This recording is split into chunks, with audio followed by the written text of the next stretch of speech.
What's up, pals? Welcome to the Your Random Pal channel. And today I'm in Jeffersontown, Kentucky for their annual Gaslight Festival. And as you can see, the streets are lined with cool cars, up and down, left and right, and I'm gonna show them to you. Y'all look like you're on a mission.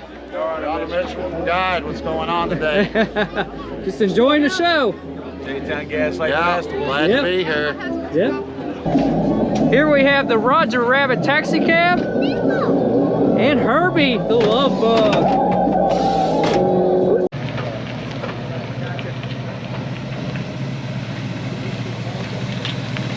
Here we have the car show judge, the 69 Pontiac GTO judge that is.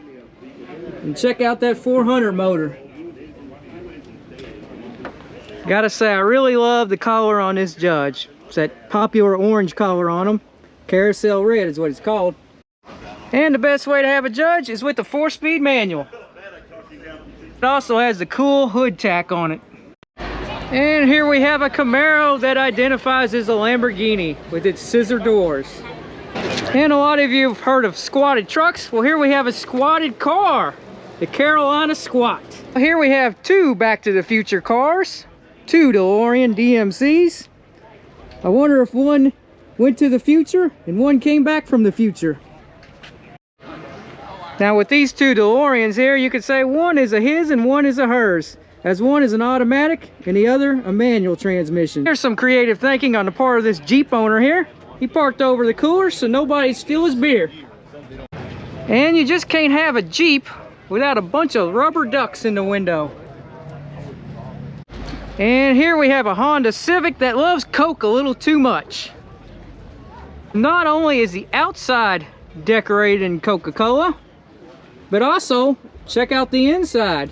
Coca-Cola everywhere. Everything's painted up. And the passenger, I think they drunk their last Coke. Bet this Coca-Cola car is a hoot at night. Check out the windows. They got Christmas lights all around the windows. More Christmas lights on the other side as well. So keep an eye out for this Honda Civic because you'll see it's a sign of good taste. So if you see this car rolling down the road, be sure and share a Coke with Freddie here. Well, we got a group of lowriders over here. Little kid's praying hard that he wins an award with his Cadillac. Say, buddy, you ever get finished working on that car? What's that? You say you lost your 10mm socket somewhere in the engine bay? Good luck finding it, buddy. Now the cool thing with lowriders is they have a very unique way of parking them. This one here is parked with a little bit of lift. Over here, got this tire sticking out. And over here, he's got his car jacked up so you can get underneath and do an oil change. And here we have a very antique Plymouth. Sporting a V8 engine. And not only is the drivetrain updated, but also the wheels are modern. See the little Plymouth Sebring center caps. And the steering column has been updated as well. We have a little 65 Mustang pony car. But wait, there's more. In behind is an even smaller pony. Well, it's half of a pony. So this little half Mustang in the back is kind of like an updated version of the rumble seat. Here we have a beautiful Packard. You can always tell it's a Packard by looking at this hood ornament. Got the swan on it. And I just love how the hood opens on this Packard, revealing the engine from the side. And aside from the cool blue paint job, this Packard is also a woody. Check out that wood grain. And looking inside, you can see this Packard, it's all original. Black sheep Jolene last night. Just gotta love the angle from the back of it. Here we have a Jeep that showed up to the show in typical Jeep fashion, show ready, complete with mud all over the place. I think they're missing some mud on the windshield. Looks a little bit clean.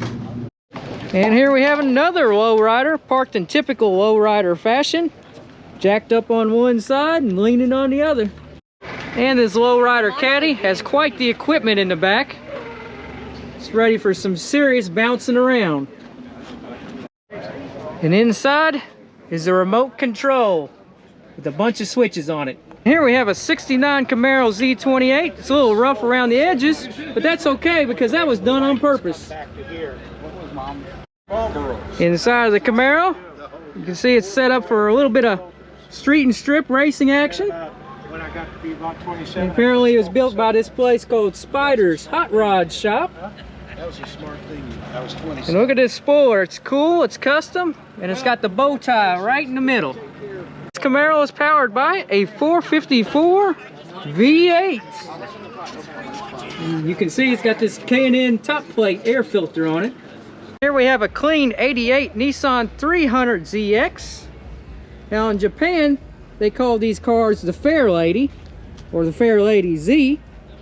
You can see the Z emblem on the front. And what was popular back in the day, 1970s and 1980s, was T-tops. And this car has them. Along with that 80s looking interior. And right next to this little Nissan is a big behemoth. It's a 57 Cadillac Fleetwood. And I just love the paint, the bright chrome on it. And check out the sharp edges on this hood ornament. And as typical fashion of the 50s, it has the fins on it, although not as big as the 59 fins on the Cadillac. And look at the taillights. If you know, you know. There's a meme about this. It looks like a little person with their mouth open wide, screaming. It's a little popular internet meme. And if you need room for the whole family, well, buy a Cadillac, because back in the day, this Cadillac had room for everybody. Looks like you could fit about 5 or 6 people across in these bench seats. It's the ultimate hippie wagon, a 1970 Volkswagen bus, complete with the cool graphics, the tie-dye pattern. It's got a nice little living area inside this little bus. You can write some songs back here and drive to your next concert in style. Gotta admit, this tie-dye pattern is so hippie Volkswagen. And here's the obligatory window stickers. And there's even more window decals on the other side of the bus, along with some curtains that match the tie-dye outfit of this bus. And while this bus is very roomy inside, it's got a little tiny engine power in it. Well, here's a really cool wrap on this Mercedes. It's kind of blue and green. Color changes a bit. Slightly chameleon without the purple and pinks in it. Here we have the quintessential off-roader, an 85 Land Rover Defender 110. And in safari fashion, they got the tire mounted on the hood, and it sports a snorkel so you can ford a river with it. Going inside the Land Rover, you can see it's very utilitarian. I don't know how comfy it is. Probably a little bit of a harsh ride there, but you got plenty of room to take some friends with you and go on an adventure. Plus you can haul a whole lot of gear. And here we have the Japanese version of the Land Rover, the Land Cruiser. Now this Land Cruiser here is a 1974 vintage, and kind of like the Land Rover, the inside's very utilitarian. Not a whole lot of comfort, but it's ready for off-road excitement. Just love this side glass that wraps around here onto the back. And unlike the Land Rover, the Land Cruiser has a spare tire in the rear, not on the hood. And here we have a 73 Triumph TR6. And if you don't know about Triumphs, they're British sports cars. Now these little British sports cars are very tiny. My dad had a 79 Triumph, but it was a Spitfire. I learned to drive a manual transmission on it, and it would barely clear the pit at the Valvoline oil change. It's very narrow of a car. We have a super clean 64 Dodge Dart, and I gotta say, don't see too many of these Dodge Darts of this vintage. Usually see the 70s, the more muscle car type ones, where this is a bit more of a classic style with a lot of chrome on it. Check out the cool little logo for the Dodge Dart. It's on the seats.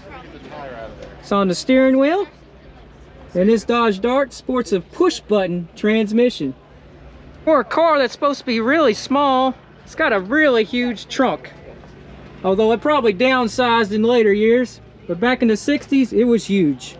And the most random car at the car show, a 1989 Nissan Pal. Well, it's actually my car.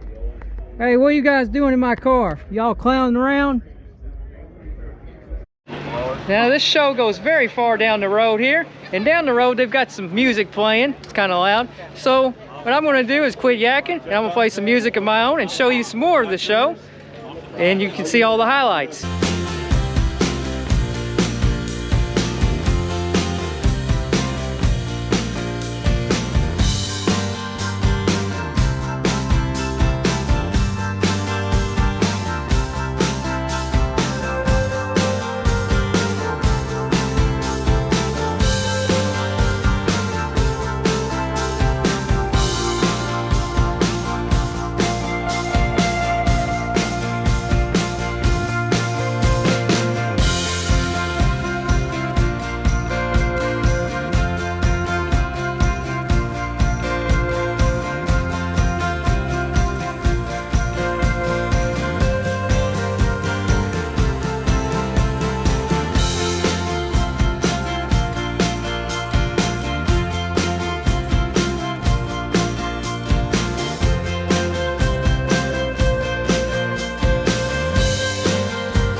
Well, pals, that's a wrap for this episode from the J-Town Gaslight Festival.